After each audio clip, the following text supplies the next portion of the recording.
Olá! O Câmara Reportagem aborda nesta edição os caminhos do lixo. O que fazemos com aquilo que se joga fora quando não existe exatamente um fora? Quanto geramos de resíduos e o quanto avançamos para uma gestão ambiental? Neste primeiro bloco, vamos conhecer o tamanho do problema e como São Paulo lida com ele. Confira na reportagem. Estima-se que cada pessoa gere, em média, 1,2 kg de lixo por dia. Multiplique isso pela população de São Paulo, que está na 5ª posição entre as 10 cidades mais povoadas do mundo, segundo o relatório da ONU Habitat de 2022. No censo do IBGE, a população atingiu perto de 11,5 milhões de habitantes. Com tantos moradores, é preciso ter uma gestão que lide com os resíduos sem contaminar o solo e as águas subterrâneas. Conversamos com o gerente de saneamento básico da agência SP Regula para entender esta operação. São mais de 12 mil toneladas, de 10 a 12 mil toneladas, é bom ter esse, de resíduos coletados por dia, por 2 concessionárias, a Loga e a Ecourbis. Eles fazem o trabalho de coleta, de transporte, de tratamento e destino final dos resíduos. O agrupamento noroeste, a parte de cima da cidade, é a Loga que faz os serviços. E a parte de baixo, né, do mapa, assim, a região sudeste, é a Ecourbis. Então tem um aterro na sudeste e depois um na noroeste, que é o Essences, e eles são levados para lá. Viemos conhecer um dos aterros sanitários da cidade, o Centro de Tratamento de Resíduos Leste, em São Mateus, da Ecourbis, com área total de 1.700.000 metros quadrados. A concessionária coleta diariamente 7 mil toneladas de resíduos de mais de 2 milhões de domicílios na zona sul e leste.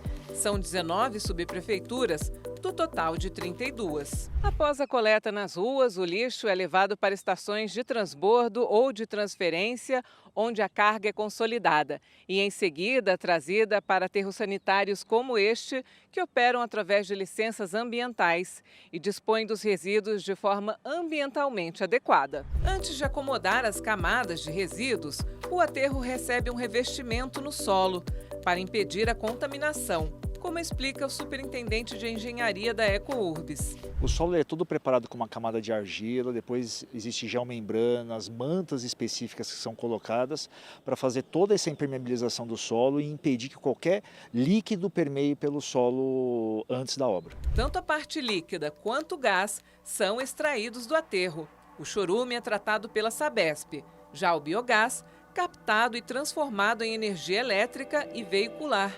O excedente vai para a estação de queima para combustão em flares enclausurados, evitando emitir gás metano na atmosfera. O aterro ele gera energia e biometano com esse gás que é extraído do aterro. É muito utilizada a geração de energia e a purificação desse gás para a geração de biometano, e o biometano é aplicado em indústrias ou como combustível para veículos. Mas o aterro não dura para sempre. Ele tem um tempo de vida útil que varia de 20 a 25 anos, quando então o espaço é desativado até que o gás e o chorume cessem. Depois, a prefeitura poderá transformá-lo em parque municipal ou de energia solar.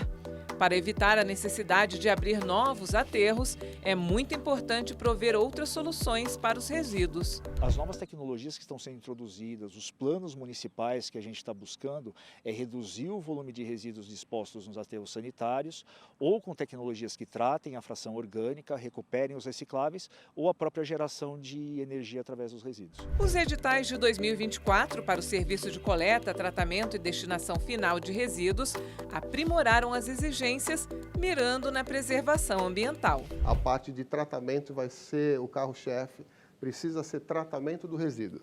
Então, junto com Planares, Planclima, os planos de gestão, o PGIR está sendo atualizado também, tratamento de resíduos, seja por unidade de reaproveitamento de energia, as URES, né? Isso existe já até em outros países, como a TMB, que é tratamento mecânico biológico, e a compostagem, que a gente falou um pouquinho. Tudo isso para estar melhorando e fazendo o tratamento desses quantitativos enormes que eu falei de resíduos de São Paulo.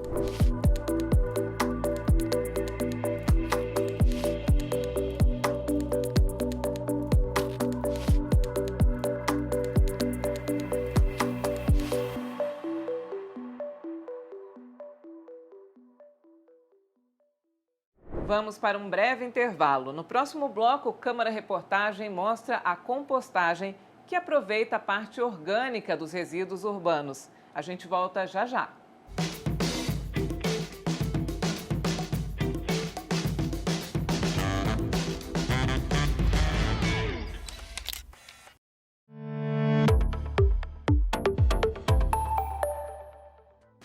Conheça o Em Tramitação, o programa que te apresenta as propostas que são discutidas na Câmara Municipal de São Paulo e te explica como falar com os vereadores da cidade. É toda segunda-feira, às 9h20 da manhã. Se inscreva no nosso canal no YouTube para não perder nenhum conteúdo. Rede Câmara, sua conexão com a política da cidade.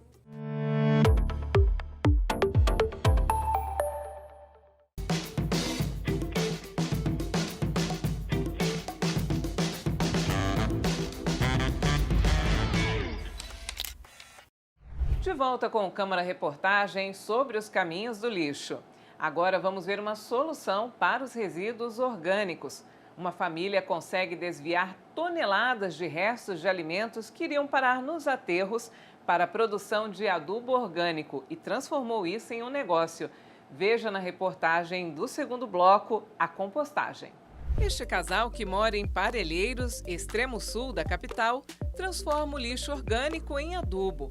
Através de um processo de degradação controlado chamado compostagem, os restos de alimentos são convertidos neste adubo rico em nutrientes para o solo, aproveitado na agricultura e jardinagem. Inicialmente, a ideia não era de um negócio. Surgiu de uma vontade minha de não mandar mais resíduo orgânico para o aterro sanitário. Comecei na brincadeira em casa, fui aumentando, comecei a pegando dos amigos, familiares, que foi aumentando. Eu comecei a ir de carro uma vez por semana para o trabalho para poder trazer os resíduos dos colegas de trabalho das suas casas. E quando nós mudamos para o sítio, a proposta era morar, né, no sítio e viver do sítio. E sair dos empregos que a gente tinha formal no centro da cidade de São Paulo. A gente já vendia o adubo, mas a gente não oferecia o serviço de coleta porta a porta, seja para pessoa física ou jurídica. Hoje, a coleta do lixo orgânico para compostagem funciona por assinatura, feita no site da empresa. Faz um cadastro, fazendo o cadastro a gente já entrega na casa da pessoa ou no comércio os sacos compostáveis e aí a partir disso a gente já marca o melhor dia e horário para fazer essa coleta na casa da pessoa. Depois a gente tem a produção do adubo, né, de vários produtos que saem desse processo, a gente vende pelo nosso site, também pelas redes sociais e a gente tem 2 locais de revenda dos nossos produtos, que é o Instituto Chão e o Instituto Feira Livre, que um fica no centro de São Paulo e o outro na Vila Madalena. Hoje a Planta Feliz ela atende aí uma escala de 15 toneladas mês. Agora a gente recebeu a licença ambiental da CETESB, a gente vai para uma escala de 10 toneladas dia, então a gente vai poder ajudar um pouco mais a cidade de São Paulo. Adriano mostra de ponta a ponta como funciona a compostagem. Antes ele busca os resíduos orgânicos em um ponto de coleta na cidade e os traz para o pátio.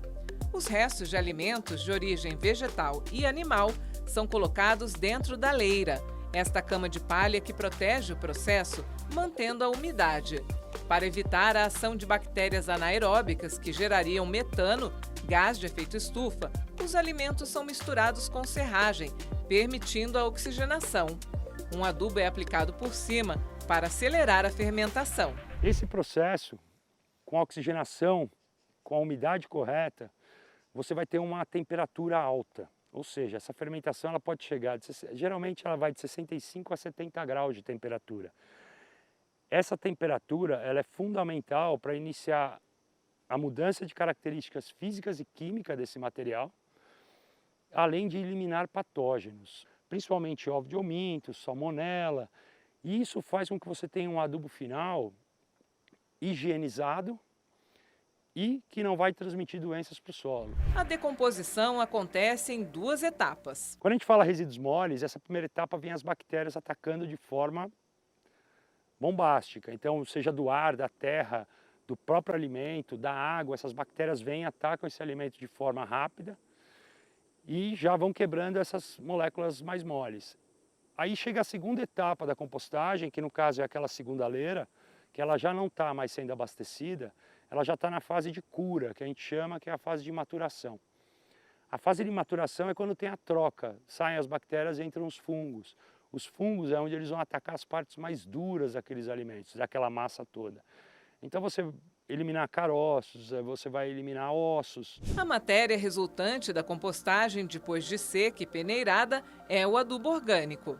A educação ambiental é fundamental para a destinação correta do lixo doméstico. Isso inclui saber separar os materiais para evitar a contaminação de recicláveis e compostáveis. Por isso, a empresa de compostáveis, além de fazer a transformação do material orgânico, também investe na educação ambiental e recebe visitantes, empresas e escolas para fazer um tour ambiental. A gente tem um aterro sanitário. Numa casa, o aterro sanitário equivale a mais ou menos 10% de tudo que a gente coloca para fora, do que a gente está destinando. O que queria num aterro sanitário? Papel do banheiro, fio dental plástico, né, porque ele é plástico, de repente uma fralda ou um absorvente, se você não usar nenhum produto ecológico, 10%. Quando a gente fala do reciclável, a gente está falando em torno de 30%. E esse é bem mais conhecido, né? A gente fala aí do vidro, do papelão, do plástico, da latinha de alumínio, 30%. Aqui deu 40%. Quando a gente vem para o compostável orgânico, que pode ser compostado e pode vir para a planta feliz, a gente está falando de 60%. O importante também é você não misturar. Então aqui no orgânico pode vir o papel, o guardanapo, que normalmente as pessoas jogam no reciclável, né? Ele vem para compostar, né? O feijão, o osso, tudo vem para cá. E aí também para ajudar a parte do reciclável é importante que a gente faça a lavagem dos materiais para mandar e assim a cooperativa ter um trabalho muito melhor, não misturando e não mandando sujo o material. Uma fração mínima de orgânicos do lixo doméstico em São Paulo é destinada para compostagem, mesmo com o projeto da Prefeitura que envia resíduos orgânicos gerados em feiras livres e podas para 5 pátios de compostagem. Ampliar essas iniciativas prolongaria a vida útil dos aterros. O aterro sanitário eles já estão se esgotando, né? Isso é uma coisa que pouco se fala, né? E a gente daqui a pouco está sem aterro e um aterro vai surgir um pouco mais longe ainda. A gente quer que cresçam, nasçam outras empresas com a mesma ideia para a gente poder trazer um pouco mais de alívio aí na questão dos resíduos orgânicos.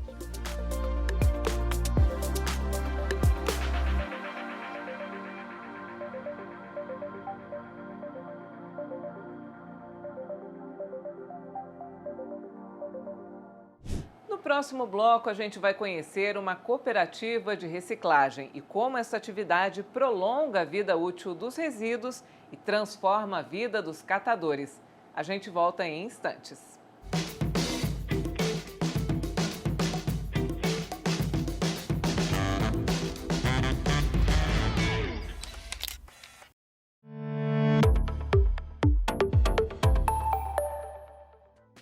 Conheça o Em Tramitação, o programa que te apresenta as propostas que são discutidas na Câmara Municipal de São Paulo e te explica como falar com os vereadores da cidade. É toda segunda-feira, às 9h20 da manhã. Se inscreva no nosso canal no YouTube para não perder nenhum conteúdo. Rede Câmara, sua conexão com a política da cidade.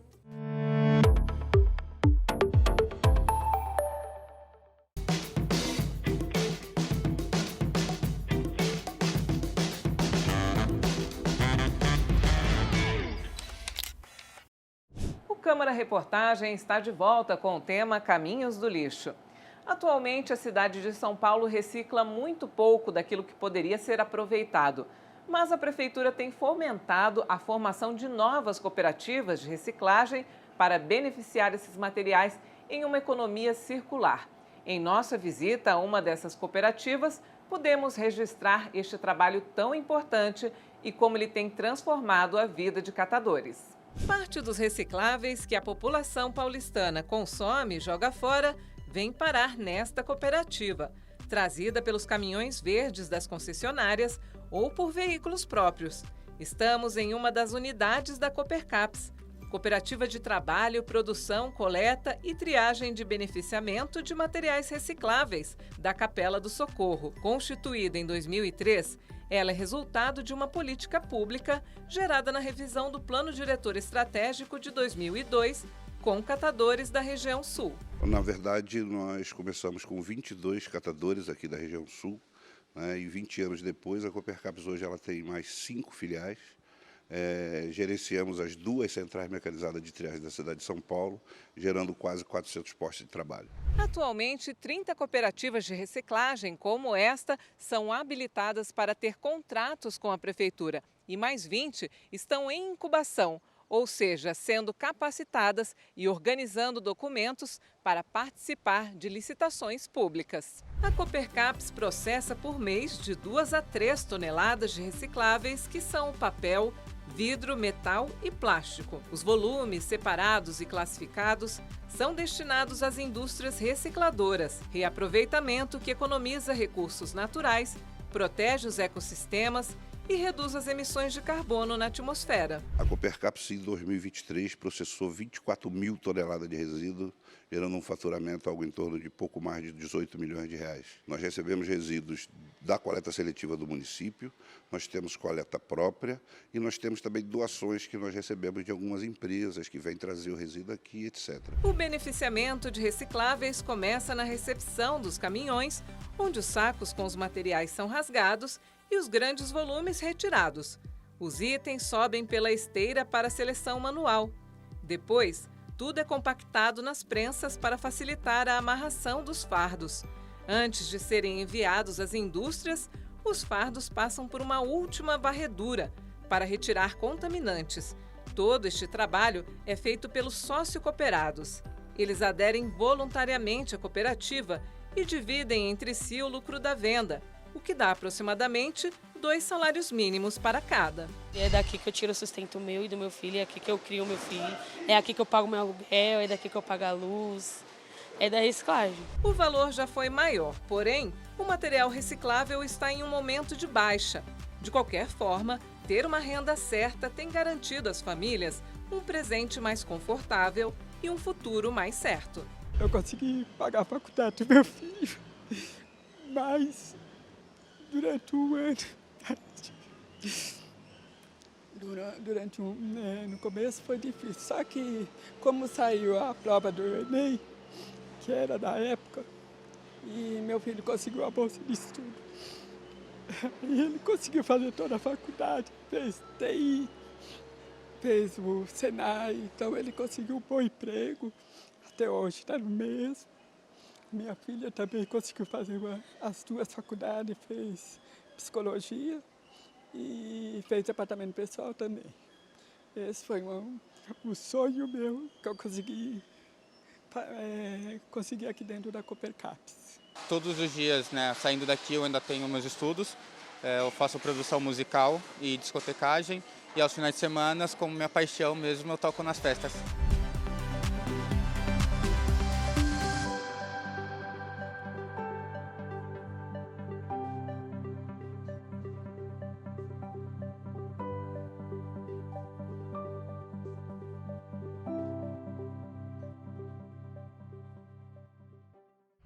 Agora nós vamos para o intervalo e a seguir você vai ver o importante papel da Câmara Municipal de São Paulo e da Prefeitura para aprimorar a política de aproveitamento de resíduos para reduzir o uso de aterros. Fica aí que voltamos em instantes.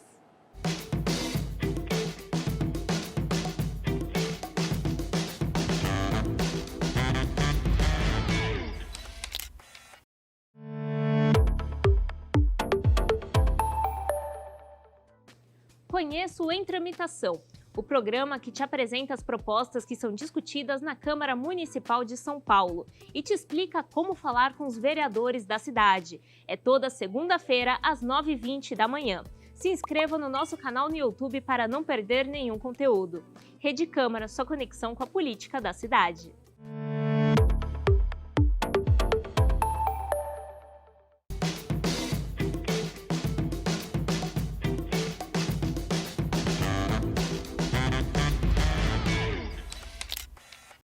Voltamos com o programa Câmara Reportagem. A Câmara Municipal de São Paulo tem um papel crucial de legislar sobre os destinos do lixo urbano, focando nas melhores práticas ambientais. Por isso, neste último bloco, vamos mostrar algumas iniciativas da Casa Legislativa e também um decreto da Prefeitura para conhecer as tendências da gestão dos resíduos urbanos. Reaproveitar tudo que pode ser reaproveitado através da compostagem e reciclagem. Este é o ideal apontado por especialistas em gestão de resíduos urbanos. Neste sentido, tramita na Câmara Municipal o projeto de lei 410 de 2019 do ex-vereador Caio Miranda, do União, com participação da maioria dos vereadores, que dispõe sobre a obrigatoriedade da destinação ambientalmente adequada e responsável de resíduos sólidos orgânicos e inorgânicos classificados como aproveitáveis no município de São Paulo. A organização da Sociedade Civil Instituto Polis fez uma campanha para apoiar essa iniciativa. Essa campanha, ela se propunha então a contribuir junto aos parlamentares, da nossa Câmara de Vereadores para a construção de uma lei que obrigasse a prefeitura a implantar a coleta seletiva em 3 frações. É uma mudança, sim, de paradigma, de gestão, se reciclar 30% dos nossos resíduos domiciliares e 50% da fração orgânica. Nós estamos falando de 80% dos resíduos que voltam para as respectivas cadeias produtivas. Então, contribuímos com as nossas expertises para esse substitutivo ser elaborado. Outra norma que saiu da Câmara é a Lei 17.471 de 2020, que estabelece a obrigatoriedade da implantação de sistemas de logística reversa no município para produtos como óleo lubrificante, baterias, pilhas e eletroeletrônicos. O Executivo também publicou um dispositivo recente, o Decreto 63.113 de 2024, que consolida a divisão de responsabilidades relacionadas à política municipal de gestão integrada de resíduos sólidos na Prefeitura e cria o Comitê Intersecretarial da Política Municipal de Gestão Integrada de Resíduos Sólidos na Secretaria do Verde e Meio Ambiente. O objetivo do comitê é fazer a revisão do plano de gestão de resíduos sólidos na cidade, o que a gente chama de PGIRS. A importância do decreto ser um decreto que incorpora ou que traz várias secretarias para a mesa é para que o debate seja feito de forma integral, ouvindo todos os que participam dessa política de resíduos sólidos. Se não existe uma agência como a ANURB, e no caso de São Paulo não existe mais, a competência é competência do órgão ambiental, que nesse caso é a Secretaria do Verde e Meio Ambiente. Por quê? Porque gestão de resíduo é meio ambiente.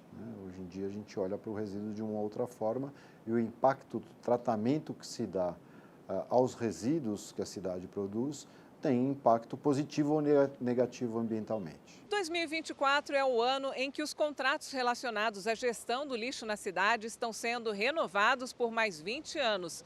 E uma das exigências do novo certame é que as concessionárias instalem UREs, unidades de recuperação energética, para converter os resíduos sólidos urbanos em energia elétrica.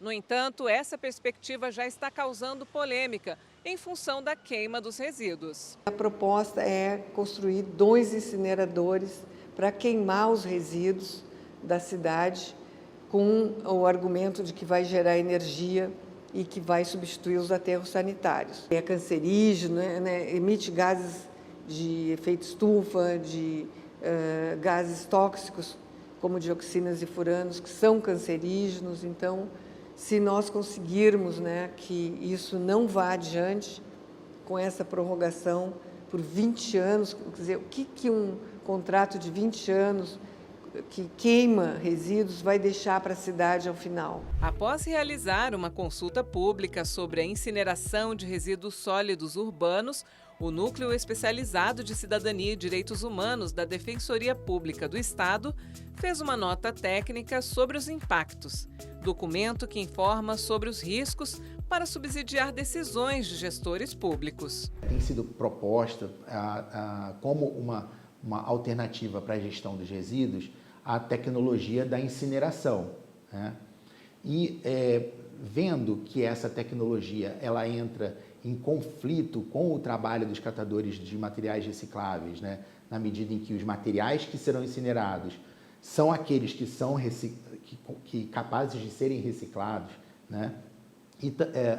E também o fato de que essa tecnologia pode gerar muitos prejuízos, né, do ponto de vista da saúde pública, né, e do ponto de vista da geração de emprego, né, e também do ponto de vista econômico, que é uma tecnologia muito cara, né, e que vem sendo abandonada em países que ainda utilizam essa tecnologia, a Defensoria, então, achou válido emitir essa nota técnica, expondo, vamos dizer assim, o posicionamento do Núcleo de Direitos Humanos em relação a essa tecnologia. Mas o secretário de Verde e Meio Ambiente argumenta que apenas a menor fração dos resíduos inservível será incinerada e com tecnologia mais avançada. Está prevista a obrigatoriedade de instalação de ecoparques.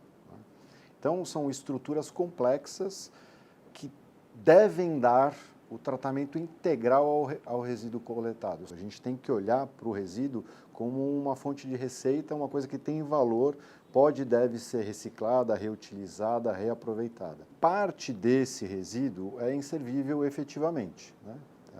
O orgânico é inservível? Não, o orgânico vira composto, o orgânico vira... Mas tem uma ínfima parcela, uma parcela pequena, que não tem destinação econômica, não tem possibilidade de um novo ciclo de vida. Então, essa parcela seria aí incinerada, mas hoje existem tecnologias capazes de provocar um efeito mínimo quase insignificante em poluição e na emissão de gases da incineração.